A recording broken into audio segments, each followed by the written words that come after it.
All right, at the Jane Deering Gallery now with Leslie Heffron, artist here in Gloucester. And Leslie, first of all, tell me a little bit about A Line in the Sand, because this is a display that you have going on in the month of April, along with Jackie Ganem DeFalco, and maybe you could tell us a little bit about your participation in this and what we're doing here.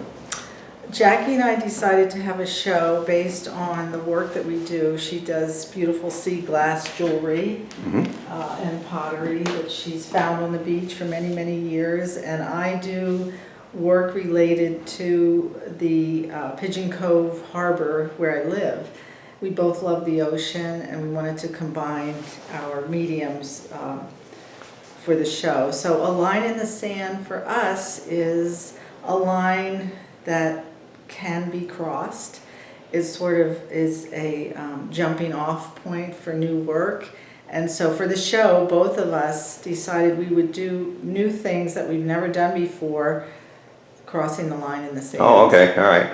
And I have been to Jackie's studio, and I'm going to put her video with this one promoting the show that will continue through April. And this is on weekends, what, Thursdays through Sundays? Yes, the show is here Thursday, Friday, Saturday, and Sunday, April 2nd through the 30th, and we're here from 1 to 6. Okay, and we'll have the address and all that, and your website up as well, a link to it. So tell us a little bit about what you have on display here. I did a lot of paintings, acrylic paintings on panels, and I've also done colored pencil drawings. So I wanted to show you a few of the highlights of the show. We'll start here. This is a painting of something called a parlor head. And when I was down at the harbor, one of the lobstermen, Bob Morris Jr., showed me how to knit a parlor head. And in case anybody doesn't know what a parlor head is, a parlor head I do, but that's okay. is one section of the trap. So the lobsters go in through the kitchen area, that's what it's called, and then they work their way back into the parlor. So this is a parlor head. And back before you could buy manufactured parlor heads, all the fishermen made them by hand, and Bob is one of those men who did that when he was younger and still does it on occasion. And he took the time to knit this for me by hand. Oh, wow. With one hand and a flat needle, and this took 25 minutes to make, but it's so beautiful, and to me it was a work of art. And so I went home and thought, I have to do something about this. I have to reinterpret what he just did in a painting, because it was very meaningful to me. So I did this painting out of my head.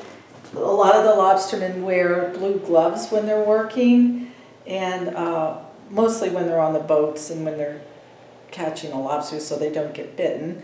But so I wanted to represent the parlor head, and I chose, this is a collage. This is actually made out of paper bags that I've collaged on here. Cool, yeah. And then I used acrylic paint out of the tube, and this is very textural. So you can actually feel it, and it sort of reminded me of this parlor head. So that was one of my most recent works. All right. And then also related to the harbor is this piece called Pigeon Cove Wharf.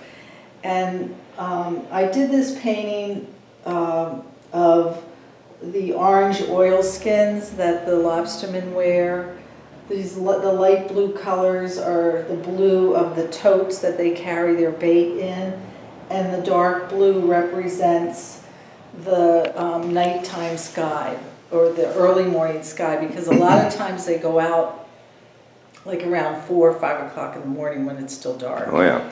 And this grid, which is very common for artists to use to work with a grid, this represents the lobster traps.